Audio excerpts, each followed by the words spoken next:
verso 3. Bendito seja o Deus e Pai de nosso Senhor Jesus Cristo, o qual nos abençoou com todas as bênçãos espirituais nas regiões celestiais em Cristo, pois nos elegeu nele antes da fundação do mundo, para sermos santos e irrepreensíveis diante dele em amor, e nos predestinou para sermos filhos de adoção por Jesus Cristo para si mesmo, segundo o beneplácito da sua vontade, para louvor e glória da sua graça, a qual nos deu gratuitamente no amado. Verso 7. Nele temos a redenção pelo seu sangue e remissão dos pecados, segundo as riquezas da sua graça, que ele derramou profundamente sobre nós, em toda a sabedoria e entendimento, e desvendou-nos o mistério da sua vontade, segundo o seu beneplácito que propusera em Cristo, de fazer convergir em Cristo todas as coisas, na dispensação da plenitude dos tempos, tanto as que estão nos céus, como as que estão na terra. Verso 11. Nele digo, em quem também fomos feitos herança, havendo sido predestinados, conforme o propósito daquele que faz todas as coisas, segundo o conselho da sua vontade, a fim de sermos para louvor da sua glória, nós, os que de antemão esperamos em Cristo. Verso 13. É também nele que vós estáis, depois que ouvistes a palavra da verdade, o evangelho da vossa salvação, tendo nele crido, foste selado com o Espírito Santo da promessa, o qual é o penhor da nossa herança para a redenção da propriedade de Deus, em louvor da sua glória. Amém, amém, amém. Por um instante, igreja, curve a sua cabeça, feche os teus olhos, vamos orar. Pai bendito e santo, a tua palavra é lâmpada para os pés e luz para o caminho de todos aqueles que a encontram, e é o teu Espírito quem abre o nosso coração, para que no fundo seja enraizada a tua verdade. Nesta noite, sobre a igreja de Sobradinho, venha a verdade como raiz profunda no coração de cada filho teu nesta noite, e que o Senhor construa um edifício honrado, forte, justo, bom e verdadeiro, e que testemunhamos a partir de então, em todos os lugares, que só Jesus Cristo é o Senhor, para a glória de Deus Pai. Amém e amém. Graças a Deus. Queridos, nós lemos uma pequena porção da carta do apóstolo Paulo a uma igreja grande, forte, numa cidade greco-romana chamada Éfeso. Se você gosta de ler a palavra, em Atos capítulo 18, a Bíblia narra a segunda viagem missionária de Paulo. Paulo chega à cidade de Éfeso e ali ele deixa um casal de discípulos dele, Áquila e Priscila, para tomar conta da igreja. Paulo permanece ali 6 meses, depois ele se ausenta, vai pregar a palavra em Jerusalém, depois em Roma. E em Roma, Paulo é preso, passa 2 anos preso. E na prisão, Paulo escreve esta carta à igreja que ele fundou em Éfeso. Éfeso é uma cidade bastante próspera, rica, aproximadamente 300.000 pessoas moravam nessa cidade. Era uma cidade absolutamente desejada por todos que viviam naquela época, mas era também uma cidade absolutamente pagã e idólatra. Ali, judeus e gentios, pela pregação do apóstolo Paulo, receberam Jesus Cristo, mas aqueles começaram a se locomover, a viver no meio da idolatria, do paganismo. Na cidade de Éfeso havia um grande templo erguido para a deusa Diana, para os romanos, ou então Artemis ou Ártemis para os gregos. E essa deusa era a deusa da fertilidade, era a deusa da caça, era a deusa mãe lua. E para estes os gregos sacrificavam. Os gregos vinham em determinada época do ano no culto que se prestava a esta deusa e ofereciam sacrifícios. E havia mulheres prostitutas que se ofereciam para se apresentarem como corpos disponíveis ao sexo, como forma de agradar ou de prestar culto à deusa. E este culto, ou seja, este sacrifício, era voltado sempre para a obtenção de uma bênção. Havia uma necessidade do povo, e o povo então dirigia-se ao templo da deusa Diana, e ali oferecia sacrifícios para que a deusa pudesse abençoá-lo. Geralmente naquela época o forte da produção era agrícola, e o povo se valia da plantação para ter o seu sustento. Então eles dirigiam todos os sacrifícios a deusa, pedindo, clamando que a colheita daquele povo, daquela família, daquela terra fosse abençoada. Por isso que o apóstolo Paulo começa esta carta aos Efésios, no verso 3, dizendo para a igreja, e ele fala hoje comigo e com você, amém, irmãos? Amém. Ele diz: bendito seja o Deus e Pai de nosso Senhor Jesus Cristo, o qual nos abençoou com todas as sortes de bênçãos espirituais nas regiões celestes em Cristo Jesus. Por que o apóstolo Paulo começa a dizer isso? Porque ele sabe que eu e você, como homens limitados, como homens que iremos passar, precisamos sim ser abençoados, precisamos sim de bênção. O apóstolo Paulo sabe que a igreja é sim abençoada pelo Deus que a tem nas mãos. Amém ou não amém, queridos? Amém. Agora escute, o que o apóstolo Paulo traz para a igreja é uma verdade que eu e você não podemos confundir jamais. O Deus a quem eu e você servimos, Ele já nos abençoou, e o verbo que o apóstolo Paulo usa é no tempo passado. Ele já nos abençoou. Aprove a Jesus Cristo nos abençoar no passado. Ele não precisa mais que eu e você venhamos com sacrifícios, com barganhas, com compras, com negócios, para que Ele nos abençoe. Ele não é um Deus que precisa ser aplacado. Ele não é um Deus irado que precisa receber promessa, sacrifício, e a partir de então decida abençoar aquele a quem lhe oferece. Irmão, o Deus a quem eu e você servimos no passado nos abençoou, segundo a palavra, com toda sorte de bênçãos nas regiões celestiais. Eu e você então já não ofertamos para ser abençoados. Eu e você então já não damos para receber bênção, mas o fazemos porque já fomos em Deus abençoado com toda sorte de bênçãos nas regiões celestiais em Cristo Jesus. Posso ouvir um amém? Amém. Querido, isso muda toda a história. Eu não corro mais atrás de bênção.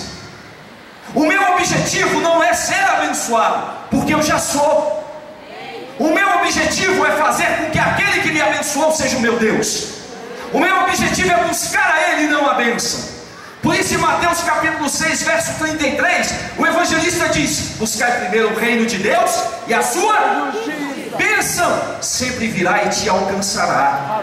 Eu não corro para ser abençoado. Irmão, é a pior corrida da tua vida, é se colocar em campo para ser, quando na realidade eu já sou e vivo para Ele que me abençoou.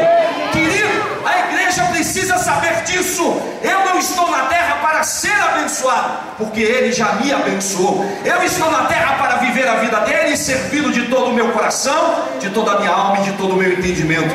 E aquilo que me é necessário para a existência, certamente com Ele o Senhor me dará todas as coisas. Então diga para o teu irmão: meu irmão, você já é abençoado. Não, mais forte, você já é abençoado. Isso pacifica a sua alma. Agora escute, o apóstolo Paulo diz que estas bênçãos são espirituais. Por quê? Irmão, Deus é espírito, segundo o evangelista João, e Ele nos fez conforme a sua imagem, segundo a sua semelhança, em Gênesis 2. Ora, se Deus é espírito, eu também sou espírito. Estou vestido hoje com uma capa de carne, mas eu sou espírito, e aquilo que realiza o meu espírito só pode vir do céu e não da terra. Aquilo que me planifica só pode ser espiritual e não carnal. Portanto, antes de qualquer bênção material, aquilo que Deus preparou para mim e para você se chama espírito.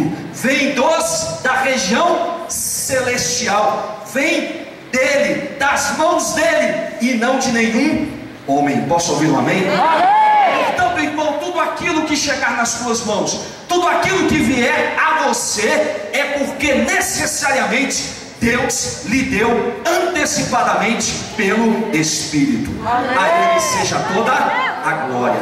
Por isso eu e você temos todos os dias motivos de sobra para agradecê-lo, porque eu sei que nesta terra tudo que eu recebo vem dele, somente dele. Irmão, aquilo que toca você para a vida vem dele. E é bênção espiritual. Ah, pastor, Deus não está interessado na minha vida natural, naquilo que eu possa receber como material. Claro que está. Agora escute, a tua vida aqui depende da tua vida aqui. Aquilo que no espírito eu tenho repercute na minha vida natural. Aquilo que eu conquisto em Deus é a minha conquista na terra, porque sem antes conquistar nele, tudo aquilo que eu conquisto na terra tem prazo de validade. Aquilo que nele eu conquisto se eterniza, porque o meu Deus é eterno. Aquilo que eu conquisto na terra tem prazo de validade, porque é perene. A bênção de Deus, uma vez lhe dada, tem caráter de eternidade, irmão. Por isso que ela não se revoga. Entenda, aquilo que eu preciso é dele me abençoando em espírito, e eu sei que aquilo que me vier nas mãos como algo material se eternizará e eu não perderei. Amém? Querido, aquilo que Deus lhe dá, você não perde. Você pode estragar, mas continua nas tuas mãos. Nem mesmo os dons que ele dá, ele revoga, porque aquilo que Deus dá tem o caráter de Deus, ou seja, eterno, se eterniza. Muita coisa que você e eu perdemos é porque conquistamos sem Deus. Sabia disso?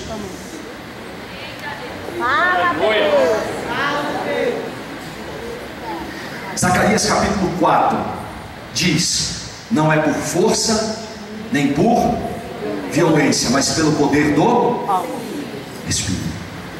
Se pelo Espírito, ou se do céu não lhe for dado, irmão, cuidado, a responsabilidade de sustentar isso na terra é totalmente sua. E a minha força, ela não tem poder para segurar a eternidade, porque eu me canso e me fadigo. Mas Isaías no capítulo 41 diz que aqueles que esperam no Senhor renovarão as suas forças, subirão com asas como águia, correrão e não se cansarão, andarão e não se fatigarão. Querido, receba no Espírito aquilo que Deus tem para você hoje. São bênçãos espirituais para que você viva nele e tenha aquilo que ele te deu com caráter de eternidade. Eu não vou perder o que Deus me deu, amém, irmão? Não vou. Se a tua casa é fruto de Deus, você não irá perdê-la. Teus filhos, tua esposa, tudo aquilo que Deus lhe deu no Espírito, querido, tenha por certo, é meu. Nada, absolutamente nada tirará das minhas mãos. Aleluia. Agora escute, no mesmo texto o apóstolo Paulo me lista quais são estas bênçãos espirituais.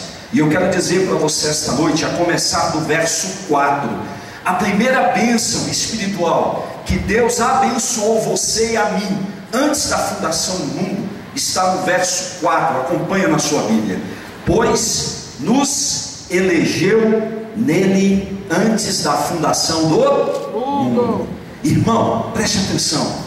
A primeira bênção espiritual que você recebeu se chama eleição, ou seja, escolha soberana de Deus. O que quer dizer isso, pastor? Antes que eu existisse, Deus já havia me escolhido como propriedade dele. Não por mim ou por aquilo que eu fiz, mas por uma livre e soberana decisão dele. Não por mérito, por trabalho, por obra, por orações, por jejuns, por santificações, por louvores, por entregas, por sacrifício. Não, ele me escolheu antes que eu existisse e pudesse merecer alguma coisa. Portanto, se eu tenho plena consciência de que eu sou dele, eu tenho senso de pertencimento. Eu sei de quem eu sou. E a primeira bênção espiritual que você tem esta noite se chama casa. Você tem um Senhor que te escolheu, e a partir de então você passou a ser dele por toda a eternidade. Diga comigo amém. Amém. Pastor, o que isso reflete na minha vida natural? Querido, quando a igreja não tem senso de pertencimento, ela não sabe de quem é, e ela fica procurando alguém para pertencer. Irmão, se eu sei que Deus me escolheu e eu sou dele, ninguém me compra. Eu ando com uma placa no meu peito, não estou à venda. Só se vende quem não sabe que ainda é propriedade dele, não se pertence mais.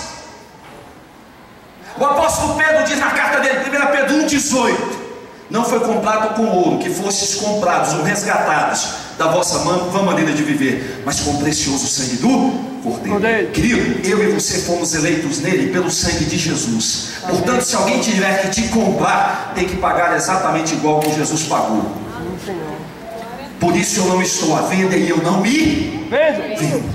Eu não vendo o meu corpo, eu não vendo a minha fé, eu não vendo a minha dignidade, eu não vendo a minha alma. Nenhum dinheiro no mundo tem poder para me comprar, porque eu já não me pertenço. Mulher, olha aqui para mim. Mulher, olha aqui para mim. Mulher, ninguém pode comprar você. Promessas não te compram, galanteios não te compram, não te compram. Nada, absolutamente nada tem poder para te comprar se você tiver o senso de pertencimento. Eu já pertenço a Deus. Portanto, eu não me pertenço e ninguém mais tem o poder de me tirar dele, porque não há preço que se pague para me tirar das mãos do meu Senhor. Aleluia. Oi, irmão, quisera eu, tenho liberdade para falar isso para você, quisera eu que todos os políticos dessa nação soubessem que eles são de Deus, porque eles não se colocariam à venda, porque não se pertencem mais. Todo aquele que se coloca à venda é porque não tem senso de propriedade. Eu sou de Deus e não pertenço a ninguém mais e nem a mim mesmo. Portanto, não tem preço nessa terra que me compre. Eu já fui comprado a preço de sangue, e se alguém quiser me ter, tem que pagar o mesmo preço. Como é impossível eternamente dele eu sou. Amém e amém.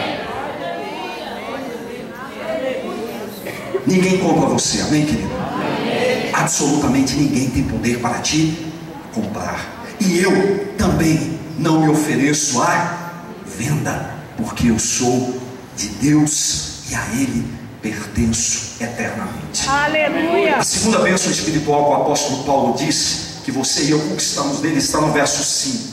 Nos predestinou para sermos filhos de adoção por Jesus Cristo. Querido, a segunda bênção: você é filho por adoção de Deus por meio de Jesus Cristo.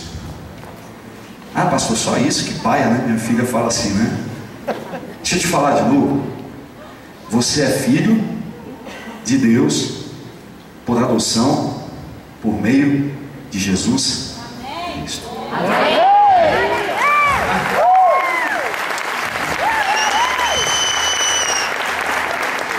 Querido, o que o apóstolo Paulo está dizendo é que por meio desta bênção você passou a ter um pai.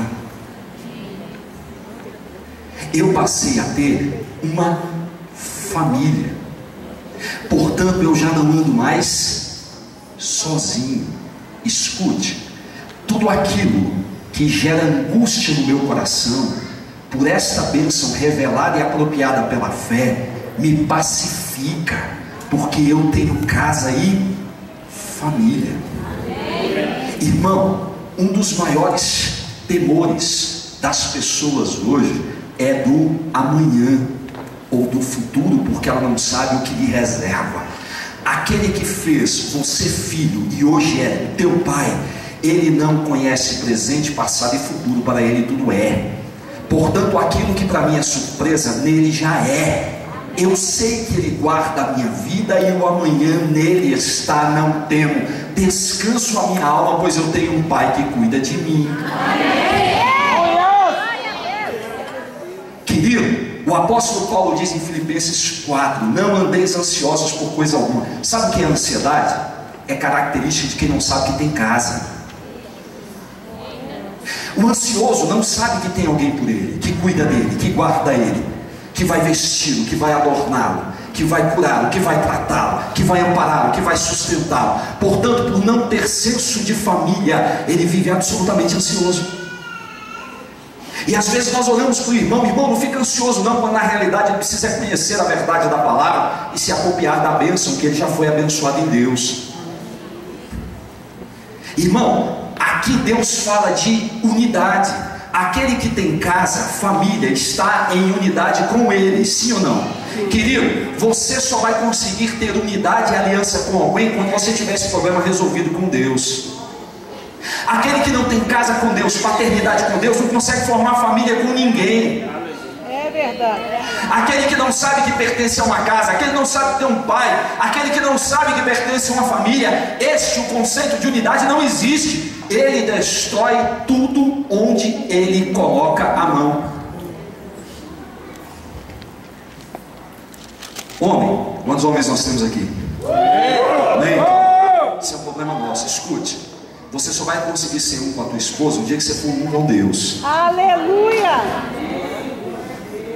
Enquanto você não resolver esse conflito com o pai, esquece unidade na sua casa. Sabe por que às vezes nós quebramos as alianças em grupos de célula, de louvor, de discipulado? Sabe por quê? Porque a gente ainda não tem senso de família e de unidade. E todo lugar que a gente vai, a gente divide. É verdade. Quando eu vejo divisão, eu sei que aquele coração ainda não recebeu a paternidade. Eu sei que ele ainda acha que vive sem casa, sozinho. E aquele que está sozinho pode fazer qualquer coisa. Pode ou não pode, querido? Não é verdade ou não é verdade? Agora, aquele que tem casa, ele pode fazer aquilo que não fere o outro. Amém. É assim ou não é assim? Hã? É verdade. Ixi. Irmão, quando eu sou solteiro, eu saio, ando e volto a hora que eu quero para minha casa, não é? Quando você é casado, família, você pode fazer isso? Mas faz, não faz? Os dois faz. Faz ou não faz? O Neva está confirmando aqui. Porque a gente ainda, querido, não tem por certo essa bênção no coração. Eu tenho uma família, eu tenho uma casa, eu tenho um lar. Aqui, ó, Deus me fez filho dele. Portanto, este pertencimento a ele me faz ter senso de pertencimento aqui. Irmão, aquilo que você quer que resolva-se aqui, primeiro tem que ser resolvido aqui, ó. É você e Deus. É você e ele. E quando isso acontecer, dificuldade alguma nós teremos para viver em aliança e em unidade. Por isso que a igreja é unidade. Por isso que a igreja vive em aliança. Porque tem-se por certo que a igreja já descobriu a sua paternidade. Irmão, a igreja que não descobriu a paternidade, a célula que não descobriu a paternidade, o discipulado que não descobriu a paternidade, os grupos que não descobriram a paternidade, eles se dividem e racham. E a Bíblia diz que o reino dividido ele não prospera. Portanto, eu tenho um pai, eu sou dele, e a minha aliança com ele faz com que eu tenha aliança com a minha casa, com a minha igreja, com o meu grupo, com a minha célula, com o meu país, com a minha cidade, com a minha nação. Amém, querido? Amém. Eu tenho um pai, tenho uma família, portanto, no reino natural, isso se reflete também nas minhas alianças. Terceira bênção, anote, verso 7. Nele temos a redenção pelo seu sangue e remissão dos pecados. Diga comigo, redenção e remissão dos meus pecados. Diga comigo, redenção e remissão dos meus pecados. Querido, a bênção que o apóstolo Paulo revela para você e para mim no verso 7, diz que Jesus Cristo nos remiu, ou seja, nos perdoou. E quando ele fala, aliás, nos redimiu. E quando ele fala aqui que ele nos... Aliás, a redenção fala de perdão e a remissão fala de limpeza. Quando ele nos redimiu, ele nos perdoou. E quando ele nos remiu, ele nos lavou e nos limpou. Portanto, aquela força, o poder da morte que se chama pecado, já não opera mais em nós. Pois eu nele fui perdoado e aquilo que manchava a minha vida, nele foi limpo. Eu estou completamente perdoado e eu estou completamente limpo diante dele. Portanto, segundo o apóstolo Paulo me diz nos Romanos capítulo 8, já não há mais condenação para a minha vida. Amém. Pois eu e a igreja estamos libertos, purificados e perdoados por ele, para a glória de Deus Pai. Amém. Querido, aquele que sabe que foi abençoado com remissão e redenção, escute, este anda na vida absolutamente tranquilo, porque ele foi perdoado, e a paz que não existe automaticamente invade o meu coração como uma verdade e não como dogma. O apóstolo Paulo me diz em Romanos capítulo 5, olha, igreja: justificados, pois, pela fé, tenhamos paz por meio do nosso Senhor Jesus Cristo. Irmão, se eu não tomar posse do perdão que Deus me deu, com ele eu não tenho paz. E não há ninguém na terra que consiga viver em paz tendo conflito com Deus. Deus ainda é para ele vingador, sancionador, punidor. Eu ainda enxergo Deus como aquele que castiga o meu pecado, como aquele que espera a minha queda para colocar sobre mim a mão pesada. Querido, quantos sabem que se Deus colocar a mão pesada é de nós? É verdade ou não é verdade? Pastor, então o que Deus faz? O que está escrito em Gálatas capítulo 3, irmão: de Deus não se zomba e não se escarnece, porque tudo o que o homem plantar, isso ele vai, é resultado do que você está plantando. Ah, Deus está pesando a mão. Irmão, se Deus pesar a mão sobre você, coitado. Se Deus colocar o dedo em mim, coitado. O que acontece então na minha vida não é punição, não, é resultado das minhas escolhas, face às minhas semeaduras. Olha o que você está semeando e você vai saber exatamente qual vai ser a sua colheita. Este é o princípio de Deus, e Deus simplesmente permite. E às vezes nós lançamos semente à terra e achamos que Deus vai ficar do nosso lado, tirando as ruins e deixando as boas. Deus não faz isso. É escolha minha e sua aquilo que vamos semear, e a partir de então não há mais como interromper a colheita. Portanto, irmão, não é punição de Deus. E muitos ainda hoje conseguem enxergar Deus como um Deus de punição, como um Deus que pune, como um Deus irado, porque ele ainda não se viu perdoado por Deus dos seus pecados. Ele ainda se vê debaixo de acusar. Deixa eu te perguntar um negócio: você tem paz com Deus? Tem ou não? Deus te dá paz ou apreensão? E se eu falar para você que os olhos de Deus estão sobre você todo dia, toda hora, cada instante, cada segundo da sua vida, o que você vai falar? Glória a Deus. Glória a Deus ou ai, ai, ai? Glória a Deus. Glória a Deus. Hã? Glória a Deus. Glória a Deus. Tem gente, pastor, Deus olhar um pouquinho para o lado, não? Não, querido, 24 horas por dia, 7 dias por semana. Irmão, quando eu sei que eu fui perdoado e remido por Deus, olha aqui, acabam-se as acusar. Ninguém tem o poder de me acusar. Pastor, o que isso afeta a minha vida natural? Escute, quando eu entendo que em Deus fui perdoado, acabou-se também as acusações para alguém. Irmão, todo aquele que acusa o irmão é porque se sente acusado por Deus, e ele precisa dar vazão a este sentimento de rejeição. É verdade. Todo aquele que critica o irmão é porque se vê criticado por Deus. Todo aquele que suja o irmão é porque se vê ainda sujo pelo pecado que Deus não conseguiu lavar. Eita Deus. Eita Deus. Aquele irmão que foi perdoado por Deus e tem fé e toma posse que eu fui perdoado por Deus, esse anda tranquilo, e ele não descobre a nudez de irmão. Amém. Como o cão fez, como é, ele se torna cobertura e proteção, porque ele sabe que de Deus ele recebe isso. Amém. Querido, olha aqui para mim, igreja, eu só dou para o meu irmão aquilo que eu recebo de Deus. Amém. E a sua atitude em relação ao teu irmão diz exatamente o que você pensa de Deus em relação a você. Ou não? É verdade. Sim ou não? Verdade.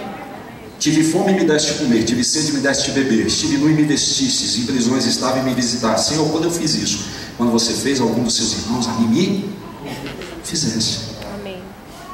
E eu só posso dar aquilo que eu recebo. Portanto, eu observo e vejo o que as pessoas são para as pessoas, e eu descubro exatamente o que ela acha que Deus é para ela. Irmão, quem não tem a arma da acusação é porque em Deus já recebeu o perdão. Amém. Glória a Deus.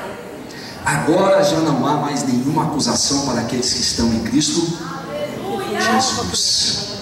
Posso ouvir um amém? Amém. O acusador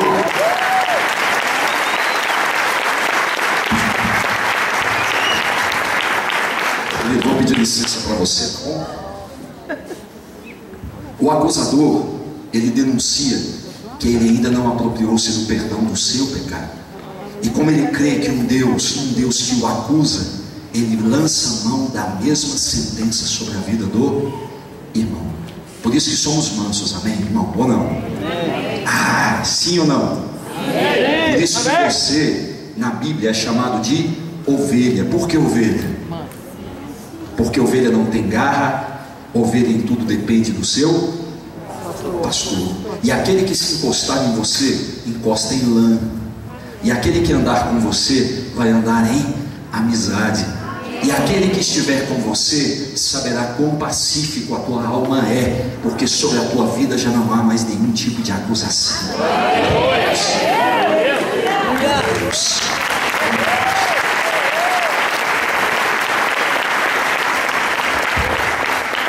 Quarta bênção, querido, no verso 9: Deus em Jesus desvendou-nos o mistério da sua vontade.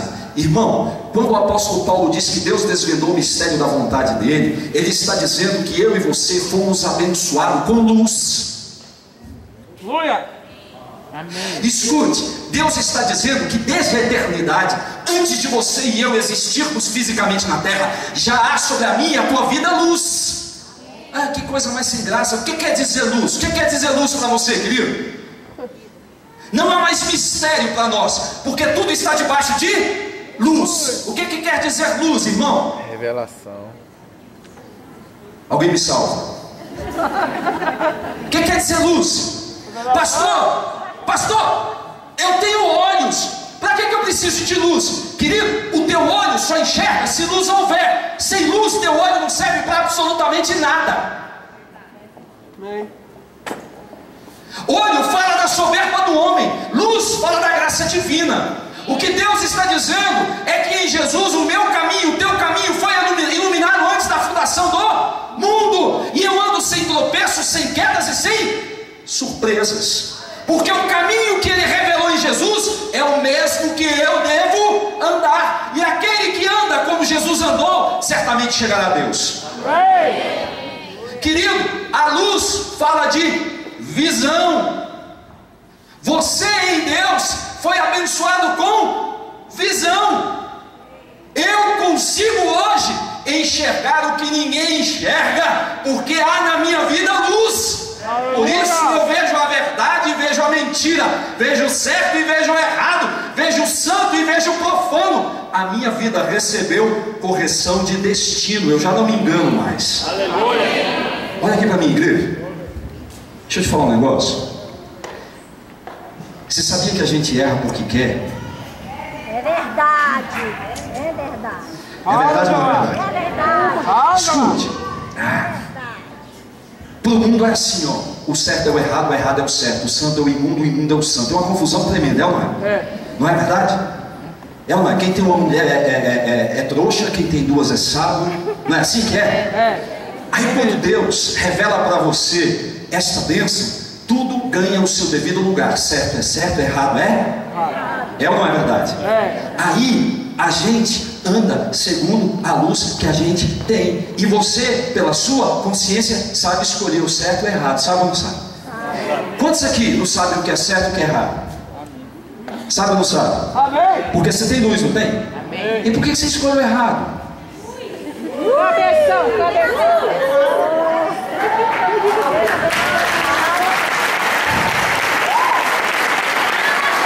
Irmão, eu duvido que exista alguém que peque sem saber que está pecando. Sabe ou não sabe? Porque você tem luz. Deus revelou a você, abriu, mostrou, e hoje você anda debaixo da luz. É assim ou não é assim? Aí quando a luz é muito forte e a gente quer andar errado, a gente fecha o olho, né? Aí fala assim: ó, Senhor, me perdoa, né? Porque eu não sabia o caminho. Lógico que está de olho fechado. É assim, não é, igreja? Irmão, para a gente não tem mistério mais não. Para as pessoas que não conhecem a esse Deus, há mistério sim. Tropeçam, caem, faz errado, se estabacam todos, se machucam, se ferem. É verdade ou não é verdade? Aí a gente fala assim: vem para a igreja que você vai conhecer a luz. É ou não é? E é verdade, a luz abrindo o entendimento, eu passo a discernir o que é bom e ruim, certo e errado. Decide. decisão, irmão, é minha e sua. Já não há mais escusas ou desculpas, segundo o apóstolo Paulo me diz, porque a luz do mundo já veio, e é Ele que ilumina o meu. É você que escolhe. Em Deuteronômio capítulo 28 e 29, Deus coloca duas bênçãos, uma bênção e uma maldição, Monte Ebal e Monte Gerizim, e diz ao povo: se você obedecer os meus mandamentos, essas bênçãos virão. Se você desobedecer, essas bênçãos virão. Aí Deus diz: escolhe. Eu já dei luz, ou seja, já mostrei para você, abri o leque, o panorama está todo explícito aos teus olhos. Faz a sua escolha. Querido, preste atenção. Deus não vai abrir o meu olho, Deus vai iluminar o meu. Quem abre o olho é você.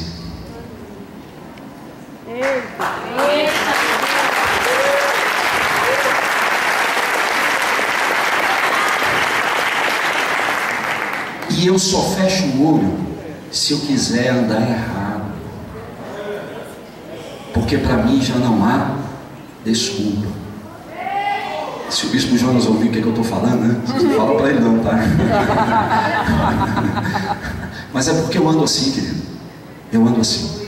Eu sei exatamente o caminho que eu sigo, e eu sei exatamente as decisões que eu tomo, porque outrora trevas, hoje luz. E eu quero andar no caminho da luz, discernindo o que é bom e o que é errado, o que é certo e o que não é. E é por esse caminho que eu vou andar.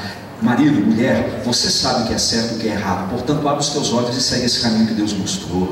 Não de uma forma mística, só: pastor, eu estou esperando que um anjo venha falar comigo. Irmão, anjo não vem trazer luz, anjo traz mensagem.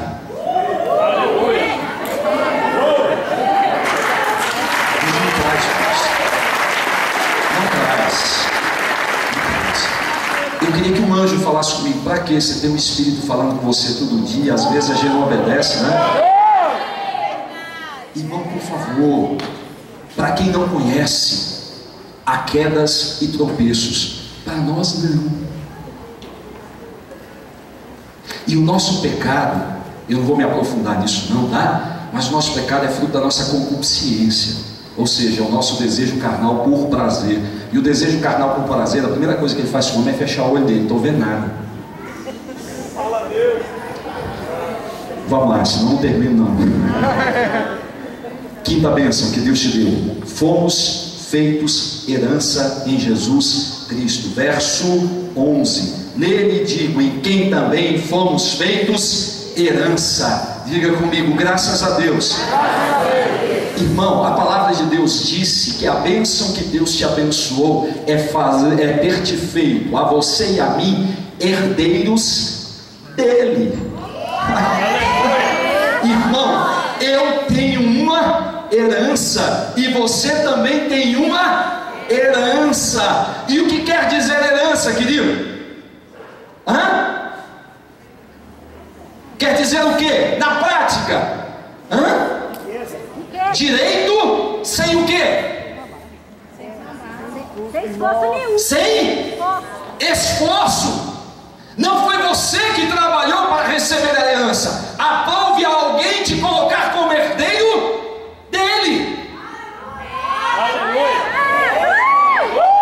Pastor, andar com Jesus é tão cansativo. Não, irmão. Cansativo é viver no pecado. Deus, o fardo é leve e o jugo é suave. A herança dele me faz andar assim.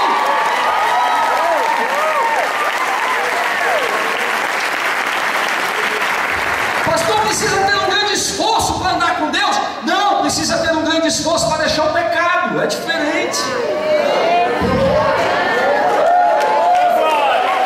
A herança de Jesus é santidade, é honra, é graça, é perdão, é misericórdia, é beneplácito, é abundância. E isso para mim é leve, para você é o quê?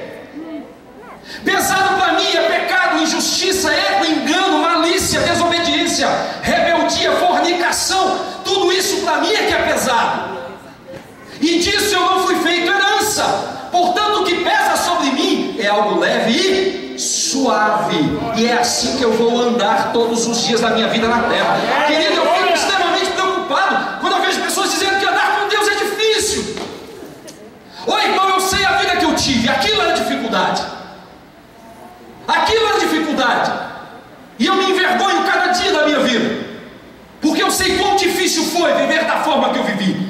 Hoje não. eu caminho de fé em fé, de glória em glória, sabendo que o Senhor, meu Deus, me conduzirá até Ele todos os dias da minha vida. E escute, e eu não me preocupo com o pecado, porque aquele que sabe que tem uma herança, ele não se preocupa com o pecado, ele se preocupa em agradar a Deus.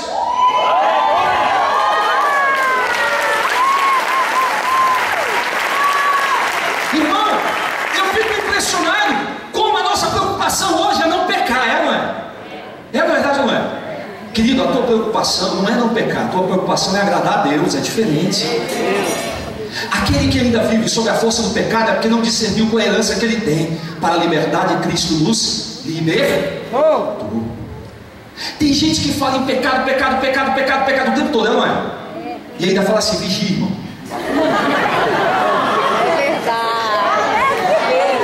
É assim ou não é? Posso rasgar o coração, querido? Para esse o evangelho é por demais pesado. Ele é que não admitiu ainda.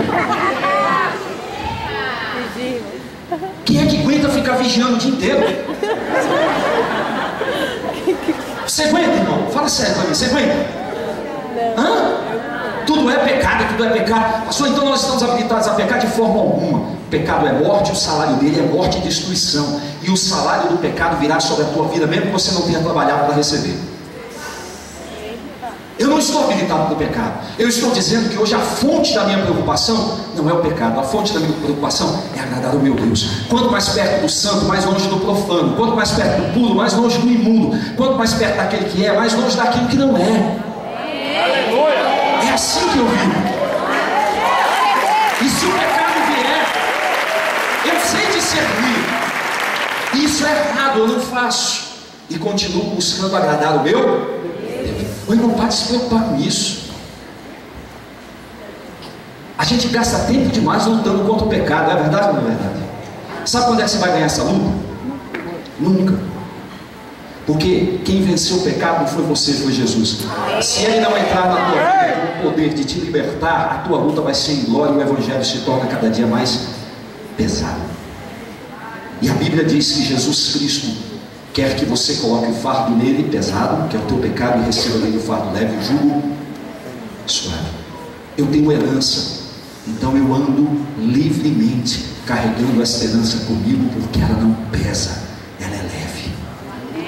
Pecado é peso, a glória de Deus é extremamente leve. Diga comigo, amém. Amém. Sexta e última bênção que você recebeu, no verso 14: o qual é o penhor da nossa herança, para a redenção da propriedade, aliás, tendo nele crido, verso 13, fostes selados com o Espírito Santo da promessa.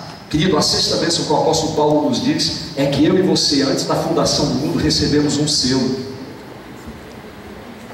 E esse selo se chama Espírito Santo da promessa. A marca que está sobre a minha vida é a marca do Espírito. E a Bíblia diz que ele é santo. Sim ou não? Sim. Irmão, este selo te leva ao seu destino, pois você recebeu autorização. O que Jesus está dizendo aqui é que com o Espírito você recebeu um destino. Eu sou cidadão do céu e para lá eu vou. Escute. Aquele que sabe disso, ele vive na terra como se no céu vivesse. Ai, me dá graça. A casa dele se torna um céu. E tem tanta casa chamada de inferno, tem ou não tem? Tem ou não tem? O trabalho dele se torna o quê? O céu. A célula dele se torna o quê? O pastor não fala em célula, não fala. A célula dele se torna o quê, líder? O céu. A igreja dele se torna o quê? O céu. Os amigos dele se tornam o quê? Pastor de chifre, céu? É. Querido, se eu tenho uma promessa que é o Espírito Santo como um selo na minha vida, eu ando com destino, e o meu destino é o céu, espiritualmente falando, e isso se reflete na minha vida natural, trazendo o céu para a terra. tudo aquilo que eu viver aqui será semelhante àquilo que eu terei lá. Portanto, o que eu vivo aqui de inferno não tem absolutamente nada. Apesar do inferno ser o príncipe deste mundo, mas eu sei que eu estou em Deus, e aonde eu colocar a planta dos meus pés, aquele lugar Deus me deu por herança em Cristo Jesus.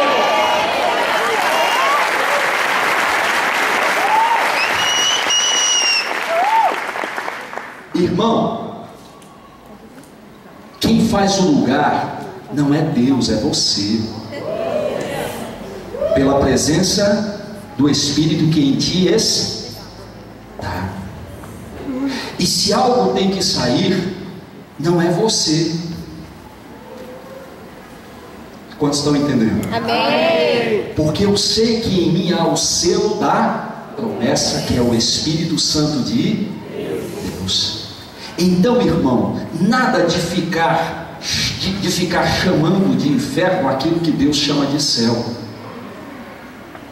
A minha vida é um inferno, a minha casa é um inferno, o meu trabalho é um inferno, o meu salário é um inferno.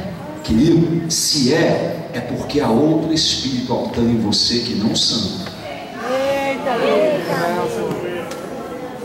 Desculpe, irmãos. Aleluia. Eu falo rasgado mesmo, vocês me conhecem, né? Fala. Veja aonde Jesus chegava, o que ele trazia. E perceba se eu e você não temos o mesmo chamado. Porque o Espírito que nele habitava, habita em mim e em você. E ele colocou uma responsabilidade sobre você e sobre mim quando disse: se tu creres em mim, farás não só as obras que eu fiz, como fará maiores. Amém, Jesus. Aleluia. Pastor, eu não quero voltar para minha casa não, lá é o inferno. Irmão, cuidado, talvez ele é que está chegando. Eu sei que a minha casa é o céu, e ali será enquanto o Espírito Santo estiver em mim. Querido, no teu trabalho, por favor, você está lá porque existe alguém ali precisando conhecer o que há em ti. Por favor, não trate aquilo como se fosse porta do Hades. Aquilo é o local onde Deus te colocou, porque Ele sabe que há pessoas que de ti precisam. E eu sei que aquele que habita em mim é maior, porque eu sei que Ele venceu, e assim como Ele me fez mais do que venceu. Você pode dizer: a minha casa é o céu, a minha vida é o céu, a minha família é o céu, a minha igreja é o céu, o meu trabalho é o céu. Fique em pé, querido. Pegue na mão do seu irmão, seu levante. O tempo já foi.